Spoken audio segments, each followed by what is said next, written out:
दोस्तों आज पढ़ेंगे हम कूलाम का नियम क्या होता है कि कूलाम का नियम क्या होता है। तो सबसे पहले नाम आता है कि कूलाम का नियम, इसका क्यों नाम पड़ा, कि इसका नाम कूलाम का नियम क्यों पड़ा, क्योंकि इसकी खोज किसने की थी, चार्ल्स अंगस्टन डी कूलाम। क्योंकि यह बहुत ही महत्वपूर्ण नियम होता है बोर्ड एग्जाम से भी और कॉम्पिटिटिव एग्जाम से भी। तो इसका नियम कूलाम इसलिए पड़ा क्योंकि इसकी खोज किसने की थी, चार्ल्स अंगस्टन डी कूलाम। उसने क्या नियम दिया वो मैंने आपको लिख दिया। अभी आप इसको थोड़ा मत पढ़िए या आप इसको मत देखिए, मैं आपको कुछ समझाता हूं, बाद में आपके क्या है समझ में आ जाएगा। देखो दोस्तों, ये कोई मैंने एक बिंदु ले लिया ए, ठीक है दोस्तों, ये बिंदु क्या ले लिया मैंने, कोई बिंदु ए ले लिया, और ये कोई बिंदु मैंने ले लिया बी, ठीक है, ये कौन सा बिंदु ले लिया बी। अब इन दोनों को मैंने क्या कर दिया, मिला दिया, ठीक है, क्या कर दिया, इनका मिला दिया, और इनके बीच की दूरी क्या है, इनके बीच की दूरी ले ली मैंने कितनी, आर, क्या मान ली बीच की दूरी आर, ठीक है दोस्तों। ये कोई बिंदु ए है, ये कोई बिंदु बी है। इस क्यों ए बिंदु पर कोई आवेश है जिसका मान मान लिया मैंने Q1, और इस पर कोई आवेश है तो जिसका मान मान लिया मैंने Q2, ठीक है दोस्तों। अब जब दो आवेश होते हैं तो उनके मध्य में क्या है, कोई बल लगता है। यदि दोनों आवेश समान है तो उनके मध्य में प्रतिकर्षण बल लगेगा, और दोनों आवेश क्या है, अलग अलग है तो उनके मध्य में क्या लगेगा, आकर्षण बल लगता है। मतलब कि समान आवेशों के मध्य प्रतिकर्षण और असमान आवेशों के मध्य आकर्षण बल लगता है। अब ये दोनों आवेश है Q1 और Q2, तो इनके मध्य में क्या है, कोई बल लगेगा। जो बल लगेगा उसका परिमाप कितना होता है, उसका मान कितना होता है, उसकी वैल्यू कितनी होती है, तो वो नियम उसको हम निकालते हैं किसके नियम से, कूलाम के नियम से। तो दोस्तों एक नियम दिया कूलाम ने कि जो हमारा बल होगा वो क्या होगा, इन दोनों गुणनफलों के, तो क्या होगा, इन दोनों आवेशों के क्या होगा, गुणनफल के समानुपाती। मतलब कि इन दोनों के मध्य में जो बल लगेगा वो Q1 और Q2 के गुणनफल के समानुपाती। तो क्या हो जाएगा, F समानुपाती Q1 और Q2, ठीक है दोस्तों। ये समीकरण क्या मान लिया हमने, एक। और फिर क्या है, जो बल है एक तो क्या होगा, इन दोनों गुणनफल के समानुपाती, और दूसरा क्या, दूसरा उसने बोला है कि इनके बीच की दूरी कितनी है, r। मतलब कि इनके बीच की दूरी क्या है, r। तो इसके क्या होगा, वर्ग के व्युत्क्रमानुपाती। मतलब कि वर्ग के, तो इनके बीच की दूरी क्या है, r। तो हमने क्या लग दिया, F समानुपाती बीच की दूरी r के वर्ग के व्युत्क्रमानुपाती। तो ये हमने लिख दिया F समानुपाती 1/r। तो ये हमने समीकरण दे दिया नंबर 2, ठीक है दोस्तों। अब हम क्या करेंगे, समीकरण 1 व 2 को मिलाने पर, ठीक है दोस्तों। अब समीकरण 1 व 2 को हम क्या करेंगे, मिलाएंगे। समीकरण 1 व 2 को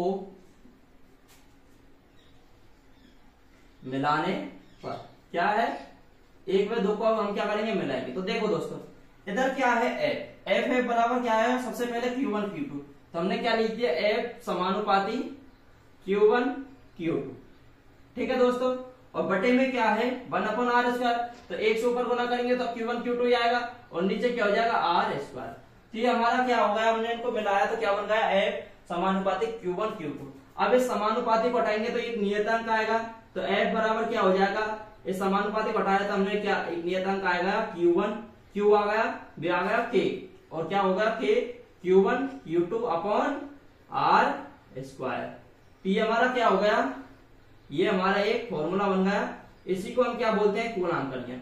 और जो ये हमारा K होता है, K क्या था, K क्या था, एक नियतांक था। क्या था, एक नियतांक, क्या था, एक नियतांक। और K को हम कैसे लिखते हैं, 1/4 पाई एप्सिलॉन नॉट, इसको हम ऐसे लिखते हैं। और जो ये एप्सिलॉन नॉट होता है, ठीक है दोस्तों, इसका मान होता है 8.85 इंटू 10⁻⁻12, ठीक है दोस्तों। कितना होता है, 8.85 इंटू 10⁻⁻12 क्या होता है, कूलाम स्क्वायर बट्टे newton square, coulomb square into newton metre, ठीक है। तो newton square into metre square, newton metre square है दोस्तों, है ना, ठीक है।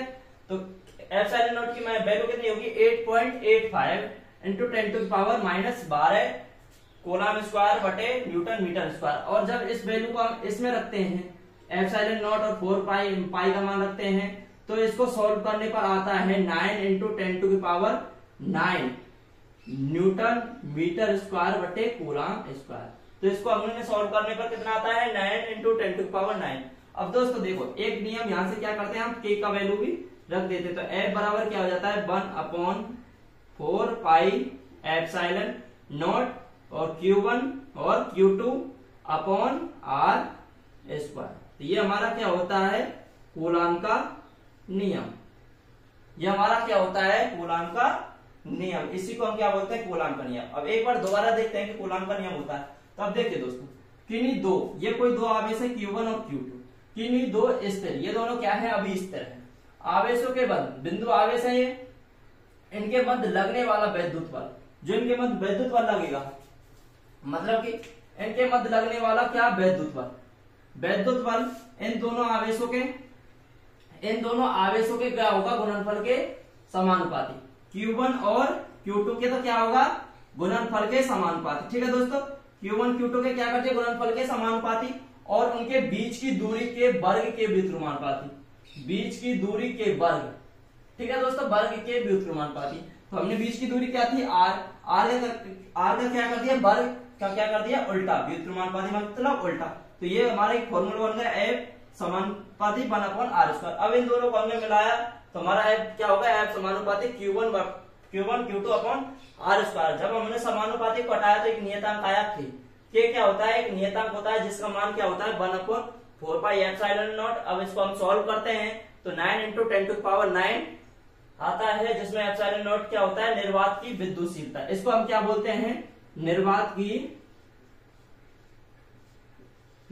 की विद्युतशीलता, क्या बोलते हैं विद्युतशीलता। इसका मान कितना होता है, इसका मान होता है 8.85 × 10⁻⁻12। अब हमने क्या किया इस नियम में के का मान रखा F बराबर 1/4 pi epsilon not Q1 Q2 upon R²। ये हमारा होता है कूलाम का नियम, क्योंकि ये इस नियम हमारा किसने दिया कूलाम ने, तो इसका नाम पड़ा कूलाम का नियम। तो दोस्तों ये नियम कैसा लगा एक कमेंट्स करके जरूर बताना, और यदि आपको कुछ इसमें डाउट है, कोई गलत तो नहीं बताया है, और कुछ भी आपको एक्स्ट्रा पूछना है तो आप मेरे से कमेंट्स करके पूछ सकते हैं। तो दोस्तों टॉपिक अच्छा लगा हो, पढ़ाना अच्छा लगा हो तो वीडियो को लाइक जरूर करना।